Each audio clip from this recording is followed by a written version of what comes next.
Tanveer Ahmed. Welcome you all for the online learning session. And today's topic of discussion is the chemistry, class 11th, and the chapter of discussion is some basic concept of chemistry. So let me start with today's topic. So in the previous class we have covered what the basic definition of the chemistry, and we have also covered some topics that are related to the importance of chemistry. So today's आज हम आप लोगों को कुछ discussion करने जा रहे हैं, मैटर्स की क्लासिफिकेशन करेंगे और इंडिविजुअल जितने सारे क्लासिफिकेशंस होंगी उस क्लासिफिकेशंस में हम लोग देखेंगे कि किस तरह से क्लासिफिकेशन की जाती है मैटर्स की, और उस मैटर्स की क्या क्या एप्लीकेशंस है और कहाँ कहाँ आपके डेली लाइफ में वो उनकी एप्लीकेशंस है. ठीक है. So let me start with today's topic. First of all I am just going to classify the elements और matters on the basis of pure substance and the impure substance. So मैंने previous classes में आप लोगों को समझाया था कि matters को क्लासिफिकेशन अगर की जाए तो टू पार्ट में की जाती है. एक तो फिजिकल क्लासिफिकेशन हो गई, फिजिकल क्लासिफिकेशन हो गई. सेकंड में आती है आपका chemical classification, chemical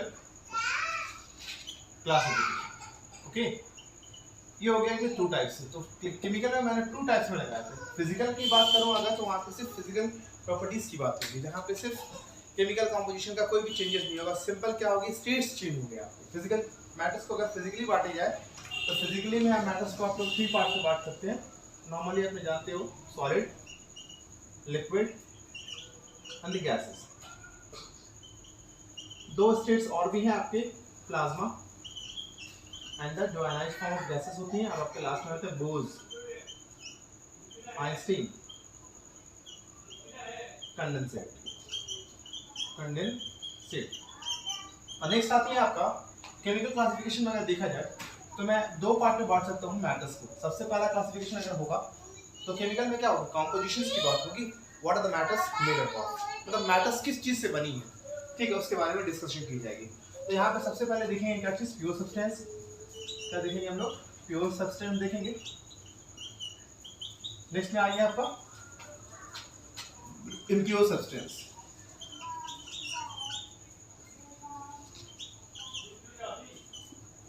And that is also called mixture. The pure substance are further subdivided into two parts. First, element, and other is a compound. That is compound. अगर मैं यहाँ बात करूँ आपका मिक्सचर्स की, तो मिक्सचर में सबसे पहले आते हैं homogeneous mixture, homogeneous, and second में आपका है heterogeneous mixture, heterogeneous mixture. So सबसे पहले अगर मैं बात करूं मैटर्स की क्लासिफिकेशंस पे, तो यहाँ पे आपने देखा कि मैटर्स जो होते हैं फिजिकल क्लासिफिकेशंस के अकॉर्डिंग देखा जाए तो सबसे पहले सॉलिड है, लिक्विड है, गैस है, plasma and the Bose, Einstein, condensate.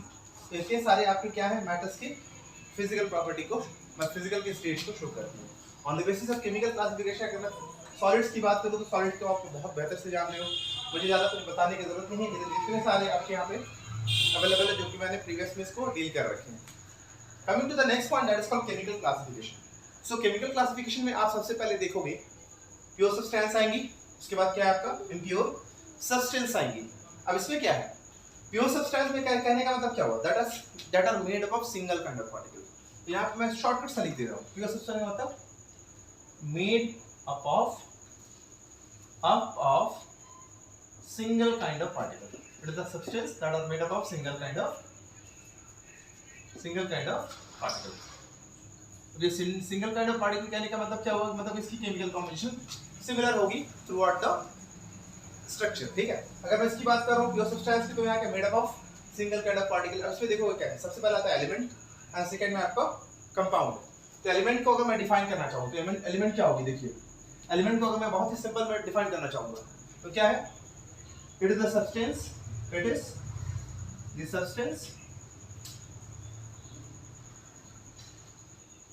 that are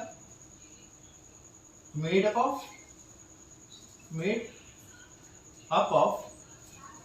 single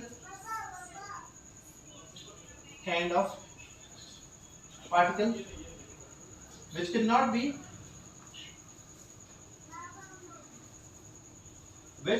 can not be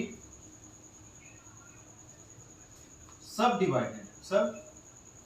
divided further, इनको फर्दर सब डिवाइड करना पॉसिबल नहीं। साइंटिस्ट ने ऑलरेडी इसको सिंप्लीफाई करके आपके लिए बहुत सारे एग्जांपल सेट किए हुए, ठीक है। तो सबसे पहले अगर देखा जाए तो इसमें क्या होगी, हीलियम है, सोडियम है, नियॉन है, पोटेशियम है, कैल्शियम है, these are the examples of the elements, okay. और भी बहुत सारे एग्जांपल्स हैं जो कि आपके जितने सारे एलिमेंट एग्जिस्ट करते हैं आपके नेचर में, उसके एग्जांपल्स को आप ले सकते हो एलिमेंट के एग्जांपल में।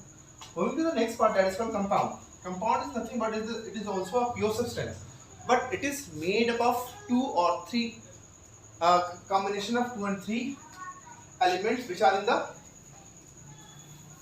combined form. तो इसको मैं अगर डिफाइन करूँगा, कंपाउंड को मैं डिफाइन करूँ तो कंपाउंड बहुत ही सिंपल है कंपाउंड को डिफाइन करना। It is the composition of two or more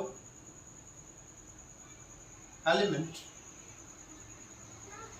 having their fixed ratio, अब देखो कंपाउंड भी तुम्हारी एक प्योर सब्सटेंस है, बट इसकी बात मैं करूँ कंपाउंड को समझाने के लिए मैं बहुत अच्छे से समझाऊंगा। इसके एग्जांपल्स को देखिए, having their fixed composition, fixed ratio कह सकता हूँ, बाय मास, क्लियर है। तो यहाँ अगर मैं इसकी बात करूँ होमोजेनस कंपाउंड्स की बात करूँ तो it is composition of it is the substance, लिखेंगे आप, इट इज द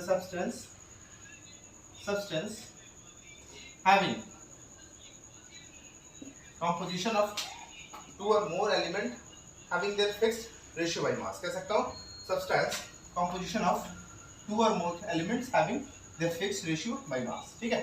तो कंपाउंड क्या होती है, तुम्हारी एक ऐसी है दो या दो से ज्यादा एलिमेंट से मिलकर बनी होती है जिनका एलिमेंट का अपना एक फिक्स रेशियो होता है। इसी एग्जांपल अगर देखा जाए तो बहुत अच्छे एग्जांपल है आपका ग्लूकोज का, C6H12O6, C12H22O11, these are the examples of what the compounds के एग्जांपल्स हैं, देख सकते हो आप, है ना।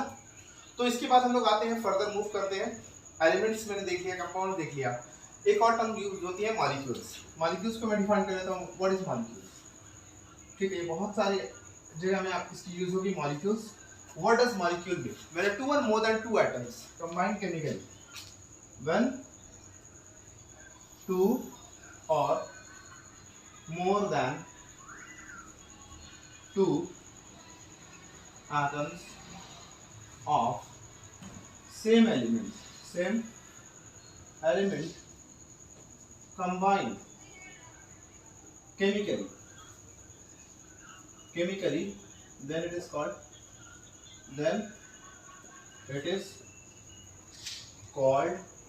as molecules, okay। सो यहाँ पे आप देख सकते हो, सबसे पहला मैंने क्या लिखा, एलिमेंट, कंपाउंड, मॉलिक्यूल्स के डेफिनेशन बताए। एलिमेंट क्या है, प्योर सब्सटेंस है जो कि सिंगल काइंड ऑफ पार्टिकल से बने।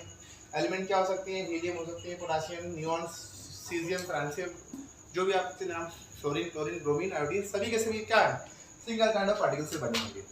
यहाँ पे अगर मैं बात कर रहा हूँ कंपाउंड्स की, तो कंपाउंड क्या होती है, वो भी तुम्हारा एक सिंगल काइंड ऑफ कंपोजिशन को शो करती है, but it is made up of 2 or more than 2 atoms और एलिमेंट कह सकता हूँ, डिफरेंट एलिमेंट्स और same elements, sorry different elements से बने के एटम से बने होते हैं, है ना।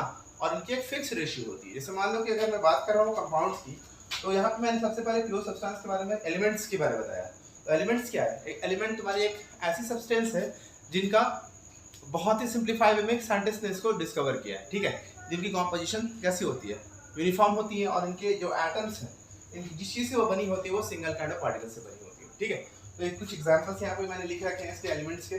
कंपाउंड के डेफिनेशन में क्या बताया मैंने 2 or more than 2 elements of same atom or different atom, different atoms combine chemically to form having their fixed ratio by mass, then it is called compound। अब कंपाउंड का मतलब क्या होगा, कंपाउंड जैसे मान लो आपके पास एग्जांपल्स मैंने समझाया ना अभी, जैसे मान लो कि आपके पास कंपाउंड की अगर मैं बात कर रहा हूँ, तो कंपाउंड में बहुत सारे एग्जांपल ले सकते हो आप। जैसे मैंने यहाँ पे शुगर कर लिया, H12, C12H22O11, तो यहाँ पे देखो कार्बन, हाइड्रोजन एंड ऑक्सीजन, यहाँ पे सभी के सभी डिफरेंट एलिमेंट है, लेकिन कंबाइन करके एक शुगर का फॉर्मेशन कर रही है जिसका एक फिक्स कंपोजिशन होता है बाय मास, ठीक है। तो ये कंपाउंड के एग्जांपल हो जाएंगे। अब इसके डिफरेंसेस क्या होते हैं, मॉलिक्यूल्स और कंपाउंड में क्या डिफरेंसेस है।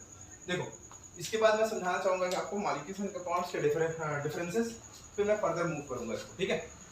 तो coming to the next topic that is called what is the difference between the molecules, element and compound. ये बहुत इंपॉर्टेंट होता है, बहुत लोगों को कंफ्यूजन होता है इस चीज का कि एक्चुअली में इनके बीच में डिफरेंसेस क्या होते हैं। इस डिफरेंसेस को मैं अभी चाहूंगा कि आपको वो क्रिस्टल क्लियर कर दूं ताकि आप लोगों को कोई भी चीज का कंफ्यूजन ना रहे। Very so let me start the differences between the molecules and the compound, okay? तो मैंने एलिमेंट्स के बारे में क्या समझाया आपको। सबसे पहले क्या है एलिमेंट्स के बारे में, अगर मैं समझाऊं आपको तो एलिमेंट्स के बारे में मैंने क्या बताया कि अगर मान लो कि एलिमेंट्स है वो क्या थी, प्योर सब्सटेंस, वो सिंगल काइंड ऑफ पार्टिकल से बने होते हैं। लेकिन अगर मैं मॉलिक्यूल्स एंड कंपाउंड की बात करूं तो मॉलिक्यूल्स में देख सकते हो आप, जैसे मान लो कि आपके पास बहुत सारे देखा होगा ऑक्सीजन है, N2 गैसेस है, F2 गैसेस है, Cl2 गैसेस है, या H2O गैसेस है, सॉरी H2O वाटर है आपकी, H2S गैस है ना। इस तरह से बहुत सारे आपको कंपाउंड देखेंगे, H2SO4 है, एक भी तुम्हारे ये भी कंपाउंड है। फिर आप देख सकते हो H2CO3 है। फिर आपके पास एग्जांपल के लिए बहुत सारे और भी गैसेस आ सकते हैं, है ना, Cl2 है, Br2 है ना। इतने सारे एग्जांपल्स से आपको क्या चीज है, क्या शो कर रही है, इसके बारे में थोड़ा समझाना चाहिए। और भी देख सकते हो C2H5OH है, फिर आपके पास C12H22O11 है, फिर हो जाएंगे आपका C6H5H12O6, है ना। सो मैंने अभी कंपाउंड और मॉलिक्यूल्स के बारे में टॉपिक रेज किया कि इनके बीच में डिफरेंसेस क्या है। अब देखोगे यहाँ मैंने क्या डेफिनेशन लिखा था कि मॉलिक्यूल्स क्या होती है, where two and more than two atoms of same element. देखो यहाँ पे ऑक्सीजन कितने हैं, 2 एलिमेंट है ना। यहाँ पे O3 भी होती है, ओजोन। O2 क्या होती है, ऑक्सीजन मॉलिक्यूल्स होती है। तो एटम्स ऑफ सेम एलिमेंट मतलब 2 ऑक्सीजन सेम एलिमेंट से बने हैं, ठीक है। यहाँ पे 2 एलिमेंट किसके हैं, नाइट्रोजन के एटम्स से आपके सेम एलिमेंट से बने हैं, फ्लोरीन के एटम है सेम एलिमेंट से बने हैं। तो सभी के सभी यहाँ पे क्या होगा, मिनिमम 2 एटम्स की रिक्वायरमेंट होती है मॉलिक्यूल्स को फॉर्मेशन करने के लिए, ठीक है। अब वो कैसा हो सकता है, सिमिलर भी हो सकता है और डिसिमिलर भी हो सकता है। यहाँ पे भी देख सकते हो वाटर भी एक मॉलिक्यूल है, हाइड्रोजन सल्फाइड भी एक मॉलिक्यूल है, और यहाँ पे आपके एसिड्स में मॉलिक्यूल है, आपके सभी के सभी एसिड्स यहाँ पे आपके मॉलिक्यूल्स हैं, ठीक है। तो यहाँ पे जितने सारे देख लो, ये अल्कोहल आपको इथाइल अल्कोहल है, ये तुम्हारा शुगर हो गया, ये तुम्हारा क्या हो गया, इनका नाम ग्लूकोज है, ठीक है। ये क्या हो गया आपका शुगर हो गया, और ये क्या हो गया आपका इथेनॉल, ठीक है। ये इथेनॉल हो गया, ये हो गया आपका नाइट्रिक एसिड, नाइट्रिक एसिड हो गया, ये हो गया आपका कार्बोनिक एसिड, ठीक है। अब देखो इसमें डिफरेंसेस क्या, कार्बोनिक एसिड, कार्बोनिक एसिड कहलाएंगे। ये तुम्हारा सल्फ्यूरिक एसिड हो गया, ठीक है। ये हो गया आपका हाइड्रोजन सल्फाइड, हाइड्रोजन सल्फाइड कहलाएगी, ठीक है। फिर ये हो गया वाटर, ठीक है। तो कुछ एग्जांपल यहाँ सेट किए हुए मैं समझाने के लिए इसको सेट कर रहा हूँ। तो बोला क्या गया, सबसे पहले देखोगे ये वाटर है, ये H2S है, H2SO4 है, H2CO3 है, H2NO3, these all are the molecules but it is also a compound। क्यों बोल रहा हूँ कंपाउंड, इसके बारे में मैं समझाता हूँ। ये भी तुम्हारा एक मॉलिक्यूल है, ये भी मॉलिक्यूल है, ये भी मॉलिक्यूल है, और सभी के सभी मॉलिक्यूल्स यहाँ पे मौजूद है। और ये भी बता सकता हूँ कि मॉलिक्यूल्स के लिए कंडीशन क्या है, कंपाउंड के लिए कंडीशन क्या है। तो मॉलिक्यूल्स होने के लिए आपको मिनिमम 2 एटम होना चाहिए, या तो वो सिमिलर एटम भी हो सकता है, या तो वो डिसिमिलर एटम भी हो सकता है। लेकिन कंपाउंड होने के लिए कंडीशन ये है कि मिनिमम आपको 2 एटम्स जो कि डिफरेंट होने चाहिए, और एक फिक्स रेशियो होता है। वाटर को एक मॉलिक्यूल भी कह सकते हैं और एक कंपाउंड भी कह सकते हैं, ठीक है। क्यों कह सकते हैं, क्योंकि इसमें डिफरेंट एटम भी और एक फिक्स रेशियो में बाई मास में है। तुम्हारा क्या है, H2O, तो हाइड्रोजन का फिक्स रेशियो है, और ऑक्सीजन का फिक्स रेशियो बाई मास, ठीक है ना। तो इस तरह से यहाँ देखोगे अल्कोहल का भी यहाँ पे क्या है, कार्बन में C2H5OH है यहाँ, तो या तो इथेनॉल भी तुम्हारा एक फिक्स रेशियो में है तुम्हारा, इसके अकॉर्डिंग भी तुम कह सकते हो उसको क्या चीज, ये तुम्हारा एक मॉलिक्यूल है और एक कंपाउंड भी। But O3, O2, N2, Cl2, these all elements, molecules are made up of single kind of atom, so we cannot say that this is a compound। compound के लिए कंडीशन क्या है, मिनिमम 2 एटम डिफरेंट होने चाहिए, एक fix ratio में होना चाहिए, ठीक है। सो यहाँ से आपको कंफ्यूजन क्लियर हो गया होगा एटम्स एंड मॉलिक्यूल्स का, ठीक है। तो moving to the next part, आते हैं हम लोग इम्प्योर सब्सटेंस में। इसमें आते हैं इम्प्योर सब्सटेंस में मूव करते हैं। अब इम्प्योर सब्सटेंस किन्हें कह रहे हैं, इसके बारे में थोड़ा समझते हैं हम लोग। तो इम्प्योर में क्या बताते हैं, मिक्सचर होती है। तो मिक्सचर में बहुत अच्छी चीज है कि ये तुम्हारे It is made up of two or more than two pure substance.